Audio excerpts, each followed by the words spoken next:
Hi friends, ನಮಸ್ತೆ ಎಲ್ರಿಗೂ. ವಿಜೀಸ್ ಕಿಚನ್ಗೆ ಸ್ವಾಗತ. ಹೇಗಿದ್ದೀರಾ ಎಲ್ಲರೂ? ಐ ಹೋಪ್ ಎಲ್ಲರೂ ಚೆನ್ನಾಗಿದ್ದೀರಾ ಅನ್ಕೋತೀನಿ. ನಾನು ಇವತ್ತೊಂದು ಡಿಫ್ರೆಂಟ್ ರೆಸಿಪಿ ಮಾಡ್ತಿದ್ದೀನಿ. ಏನಪ್ಪ ಅಂದರೆ ಅಲಸಂದೆ ಕಾಳು ಜೊತೆಗೆ ಬೀಟ್ರೋಟ್ ಹಾಕಿ ಕುರ್ಮಾ ಮಾಡ್ತಿದ್ದೀನಿ. ತುಂಬ ಅಂದರೆ ತುಂಬ ಟೇಸ್ಟಿಯಾಗಿರುತ್ತೆ. ಇದನ್ನು ನೀವು ಅಲಸಂದೆ ಕಾಳು ಜೊತೆಗೆ ಬೀಟ್ರೋಟ್ ಅಂತ ಕೇಳ್ಬೋದು. ನೀವು ಒಂದು ಸಲ ಟ್ರೈ ಮಾಡಿ ನೋಡಿ, ತುಂಬಾ ಟೇಸ್ಟಿಯಾಗಿರುತ್ತೆ. ಒಂದು ಸಲ ರುಚಿ ನೋಡಿದ್ರೆ ಮತ್ತೆ ಮತ್ತೆ ನೀವೇ ಮಾಡಿ ತಿಂತೀರಾ. ನಾನು ಇದನ್ನು ಸಾಂಬಾರು ಥರ ಕೂಡ ಮಾಡ್ಕೋಬೋದು, ಸ್ವಲ್ಪ ನೀರು ಜಾಸ್ತಿ ಮಾಡಿ. ನಾನು ಪೂರಿಗೆ ಮಾಡ್ಕೋತಾ ಇರೋದ್ರಿಂದ ಇದನ್ನು ಕುರ್ಮಾ ಥರ ಮಾಡ್ತಿದ್ದೀನಿ. ಟೇಸ್ಟ್ ಅಂತೂ ಆಸಮ್ ಆಗಿರುತ್ತೆ. ಈಗ ಮಾಡೋದು ಹೇಗೆ ಅಂತ ನೋಡ್ಕೊಂಬೋಣ. ನಾನೊಂದು 100ರಿಂದ 150 ಗ್ರಾಮಷ್ಟು ಅಲಸಂದೆ ಕಾಳು, ನಾನು ಬಿಳಿ ಅಲಸಂದೆ ಕಾಳು ತೊಗೊಂಡಿದ್ದೀನಿ. ಅದನ್ನ ಹೆಚ್ಚು ಕಮ್ಮಿ ಒಂದು 5ರಿಂದ 6 ಅವರ್ ಚೆನ್ನಾಗಿ ನೆನೆಸ್ಕೊಂಡಿದ್ದೀನಿ. ಬೆಳಗ್ಗೆ ಮಾಡೋದಾದರೆ ಓವರ್ ನೈಟ್ ನೆನೆಸಿದ್ರು ಓಕೆ. ಒಂದು ದಪ್ಪ ಸೈಜ್ ಬೀಟ್ರೋಟ್ನ ನೀಟಾಗಿ ತೊಳೆದು ಸಿಪ್ಪೆ ತೆಗೆದುಬಿಟ್ಟು ಕಟ್ ಮಾಡಿ ಇಟ್ಕೊಂಡಿದ್ದೀನಿ. ಈಗ ಒಂದು ಪಾನ್ ಇಟ್ಕೊಂಡು ಸ್ಟವ್ ಮೇಲೆ ಅದಕ್ಕೊಂದು 2 ಟೇಬಲ್ ಸ್ಪೂನಷ್ಟು ಎಣ್ಣೆ ಹಾಕಿ 2 ಲವಂಗ ಮತ್ತು 1 ಪೀಸ್ ಚಕ್ಕೆನ ಸಣ್ಣದಾಗಿ ಕಟ್ ಮಾಡಿ ಸೇರಿಸ್ಕೊಂಡಿದ್ದೀನಿ.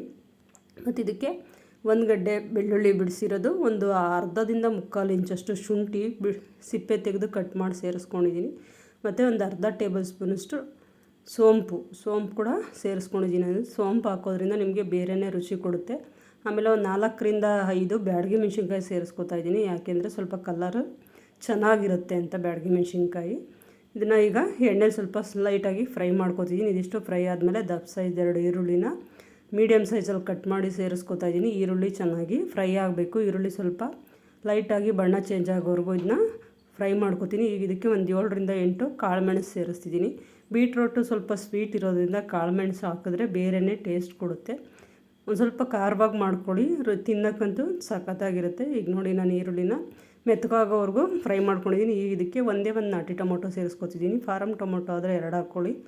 ನಾಟಿ ಟೊಮೊಟೊ ಆಗಿರೋದ್ರಿಂದ ಒಂದೇ ಸಾಕು, ಹುಳಿ ಆದರೆ ಚೆನ್ನಾಗಿರಲ್ಲ. ಒಂದು 2ರಿಂದ 3 ಟೇಬಲ್ ಸ್ಪೂನಷ್ಟು ತೆಂಗಿನಕಾಯಿ, ಒಂದು ಅರ್ಧ ಟೇಬಲ್ ಸ್ಪೂನಷ್ಟು ಹುರುಗಡ್ಲೆ ಸೇರಿಸ್ಕೊಂಡು ಇದನ್ನು ಫ್ರೈ ಮಾಡ್ಕೊತೀನಿ. ತೆಂಗಿನಕಾಯಿ ಜಾಸ್ತಿ ಫ್ರೈ ಮಾಡೋದೇನು ಅವಶ್ಯಕತೆ ಇರಲ್ಲ. ಒಂದು 5 ನಿಮಿಷ ಫ್ರೈ ಮಾಡಿ ಸ್ಟವ್ ಆಫ್ ಮಾಡಿ ಇದನ್ನ ಸ್ವಲ್ಪ ತಣ್ಣಗಾಗಿ ಬಿಡ್ತೀನಿ. ಇದು ತಣ್ಣಗಾಗೋಷ್ಟರಲ್ಲಿ ನಾನೀಗ ಸ್ಟವ್ ಮೇಲೆ ಒಂದು ಕುಕ್ಕರ್ ಇಟ್ಕೊಂಡಿದ್ದೀನಿ. ಕುಕ್ಕರ್ಗೆ ಒಂದು 2ರಿಂದ 3 ಟೇಬಲ್ ಸ್ಪೂನ್ ಎಣ್ಣೆ ಹಾಕಿ, ಎಣ್ಣೆ ಬಿಸಿ ಆದಮೇಲೆ ಇದಕ್ಕೆ ಸಾಸಿವೆ ಮತ್ತು ಜೀರಿಗೆ ಸೇರಿಸ್ಕೊತಿದ್ದೀನಿ. ಸಾಸಿವೆ ಜೀರಿಗೆ ಚಿಟಪಟ ಅಂತ ಸಿಡಿದ ತಕ್ಷಣ ಇದಕ್ಕೆ ಒಂದು ಈರುಳ್ಳಿನ ಮೀಡಿಯಮ್ ಸೈಜಲ್ಲಿ ಕಟ್ ಮಾಡಿ ಸೇರಿಸ್ಕೊಂಡಿದ್ದೀನಿ.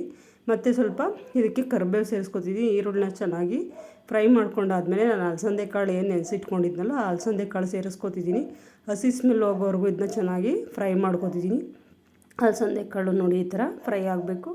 ಈಗ ಇದಕ್ಕೆ ಏನು ಬೀಟ್ರೋಟ್ ಹೆಚ್ಚಿಟ್ಕೊಂಡಿದ್ನಲ್ಲ ಅದನ್ನು ಸೇರಿಸ್ಕೊಂಡು ಅದು ಕೂಡ ಫ್ರೈ ಮಾಡ್ಕೊತಿದ್ದೀನಿ. ಇದು ಫ್ರೈ ಆಗೋಷ್ಟರಲ್ಲಿ ನಾನು ಏನು ಮಸಾಲ ತಣ್ಣಗಾಗಿ ಇಟ್ಕೊಂಡಿದ್ದೆ ಅದಕ್ಕೆ ಸ್ವಲ್ಪ ನೀರು ಹಾಕಿ ರುಬ್ಕೋತೀನಿ. ನೀವಿನ್ನು ಯಾರೆಲ್ಲ ನನ್ನ ಚಾನಲ್ ಸಬ್ಸ್ಕ್ರೈಬ್ ಮಾಡದೆ ನೋಡ್ತಿದ್ದೀರಾ ದಯವಿಟ್ಟು ಸಬ್ಸ್ಕ್ರೈಬ್ ಮಾಡ್ಕೊಂಡು ನೋಡಿ. ವಿಡಿಯೋಗೊಂದು ಲೈಕ್ ಕೊಡಿ, ನಿಮ್ಮ ಫ್ರೆಂಡ್ಸ್ಗೆಲ್ಲ ಶೇರ್ ಮಾಡಿ. ಹೊಸ ಈಸಿ ರೆಸಿಪೀಸ್ಗಾಗಿ ವಿಜೀಸ್ ಕಿಚನ್ನ ಸಬ್ಸ್ಕ್ರೈಬ್ ಮಾಡ್ಕೊಂಡು ಫಾಲೋ ಮಾಡೋದನ್ನು ಮರಿಬೇಡಿ. ಇವಾಗ ಇದಕ್ಕೆ 1 ಟೇಬಲ್ ಸ್ಪೂನಷ್ಟು ಅಚ್ಚ ಪುಡಿ, 1 ಟೇಬಲ್ ಸ್ಪೂನಷ್ಟು ಧನಿಯಾ ಪುಡಿ, 1/4 ಟೀ ಸ್ಪೂನಷ್ಟು ಹಳದಿ ಮತ್ತು 1/4 ಟೀ ಸ್ಪೂನಷ್ಟು ಗರಂ ಮಸಾಲ, ಒಂದು ಅರ್ಧ ಟೇಬಲ್ ಸ್ಪೂನಷ್ಟು ಹೋಮ್ ಮೇಡ್ ಸಾಂಬಾರು ಪುಡಿ ಸೇರಿಸ್ಕೊಂಡಿದ್ದೀನಿ.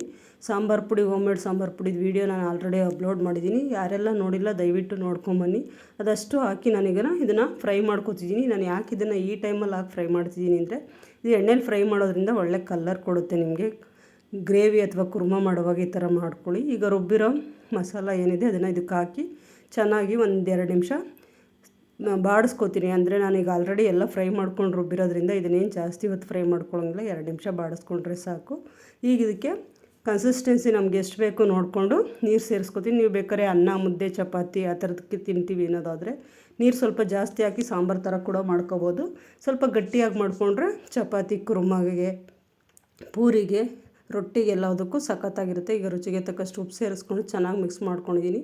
ನಾನು ಸ್ವಲ್ಪ ಗಟ್ಟಿಗೆ ಮಾಡೋದ್ರಿಂದ ತಿಕ್ನೆಸ್ ಇಷ್ಟು ಇರಲಿ ಅಂತ ತೋರಿಸ್ತಿದ್ದೀನಿ ನಾನು ನಿಮಗೆ. ಈಗ ಕುಕ್ಕರ್ ಲಿಡ್ ಕ್ಲೋಸ್ ಮಾಡಿ 1 ಅಥವಾ 2 ವಿಷಲ್ ಕೂಗಿಸ್ಕೊಂಡ್ರೆ ಸಾಕು, ಕುರ್ಮಾ ರೆಡಿ ಆಗುತ್ತೆ. ಅಲಸಂದೆ ಕಾಳು ಬಿಳಿ ಲೋಬಿಯಾ ಉಪಯೋಗಿಸ್ಕೊಂಡಿದ್ದೀನಿ ನಾನು.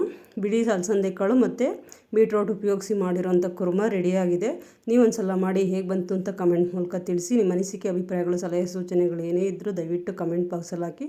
ನಾನು ಇದನ್ನು ಪೂರಿ ಜೊತೆ ಸರ್ವ್ ಮಾಡ್ಕೋತಾ ಇದ್ದೀನಿ. ತುಂಬ ಅಂದರೆ ತುಂಬಾ ಟೇಸ್ಟಿಯಾಗಿತ್ತು. ಪೂರಿ ಮಾಮೂಲಿ ತಿನ್ನೋದಕ್ಕಿಂತ ಒಂದು ಎಕ್ಸ್ಟ್ರಾ ಪೂರಿ ತಿಂದ್ವಿ.